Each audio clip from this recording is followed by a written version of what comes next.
Very important message that I have here, and especially to people that are part of my circle. If you're in my circle, maybe pay a little bit more attention to this. So I want to start off, first of all, in life, and especially in business, you're doing mortgages, real estate, insurance, any type of business that you're doing, you gotta choose your mentor very wisely. Choose your leader very wisely. And the biggest mistake people do, they have a mentor right in front of them that does exactly what you're doing. So let's just say, for example, you're a realtor and your mentor, your leader, is the best realtor and you don't follow him. So instead of that, then you go look for a mentor that's in a different industry, when you have somebody that's in your same industry doing exactly what you do and is at the top of his game. But you go ahead and your ego gets in the way and you're like, you know what?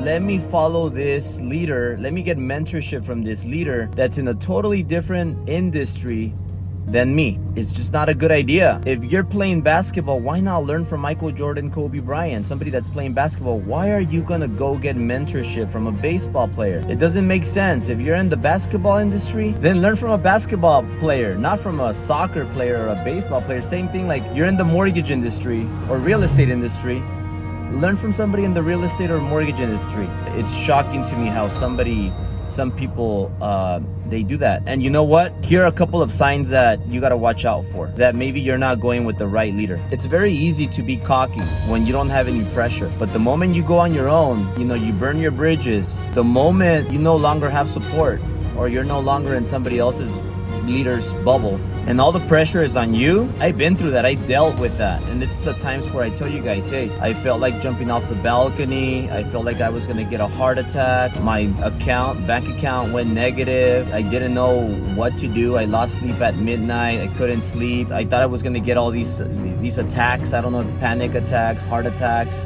And I couldn't sleep, and you could see it. I started gaining a little bit of weight. My eyes started looking a little bit more insecure. I started being a lot less confident. Painful moments, and I know what it is to go through that. I don't wish that for anybody. But when those moments come, which they will, the cockiness goes away very quickly. So just pay attention to that. When you see somebody that was really cocky and all of a sudden, you know what? Oh shit, it's not that easy. Cockiness start going down. Another thing is 80-20 rule. I talk about it all the time. It's not a good sign when you make a move and 80% of your people don't follow you. If 80% of the people follow you, it's a good sign. But when you make a move and you got 80% of the people that are not following you and they're going on their own, they're doing something else, it's not a good sign. It's not a good sign. Pay attention. Is this leader retaining 80% of the people that follow this leader? Are they following them, or is it more like 80% of the people are not following?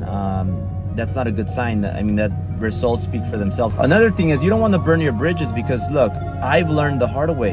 All of this is from my personal experience, and hopefully this helps all of you, because I want to help. I want you to learn from this and get better. Maybe correct a few things from your life. Maybe a little bit of maturity and experience will teach you this, but you don't burn your bridges. Because look, when you burn your bridges with me, just think about my circle of influence. Everybody that I know, all my friends, all my relationships, everybody's cell phone that I have, everybody that I have on speed dial, powerful people. I'm talking about powerful people.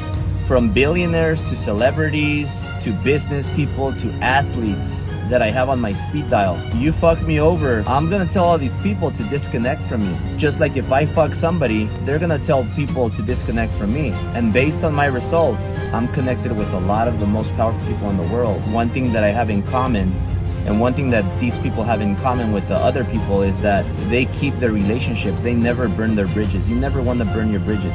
Now, another thing is, if you're in the mortgage game, do you want to be somebody that wants to make 100% commission? I want to maximize my paycheck. Look, I closed this deal. I want to keep every penny. I don't want to give any penny to the company. I want to keep all my pennies. So guess what? I'm going to jump from one company to another, and I'm going to go with whoever's going to pay me the most.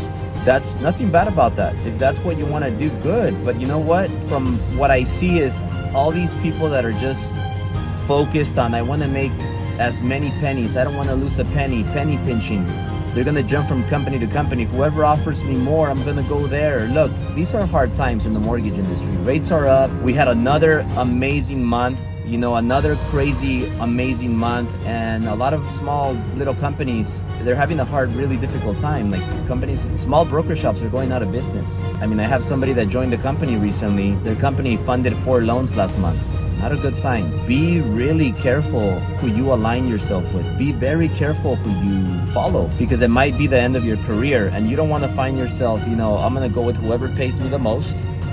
And then you're going to find yourselves being 60 years old and still being a loan originator, funding loans and living paycheck to paycheck and being old. Like you don't want to do that. Now for us here at the Mortgage Guys, we want to offer you equity. We want to offer you, hey, you're here for the long run. You're going to get a percentage or percentages of ownership. And when this company sells for $1 billion at least, or maybe 10 billion, maybe 50 billion, maybe 100 billion, based on your percentages, you're going to get a big chunk of money.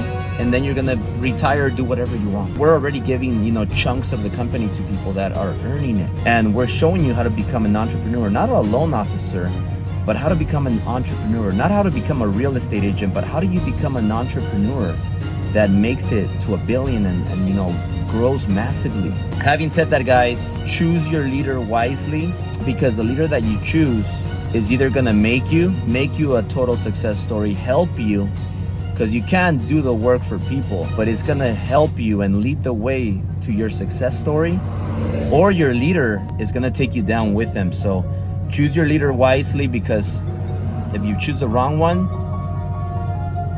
you're gonna go down. The leader's gonna take you down, and you're gonna lose everything you worked so hard for. So choose wisely. Make sure you make the right choice. Have a good one, guys. Love you.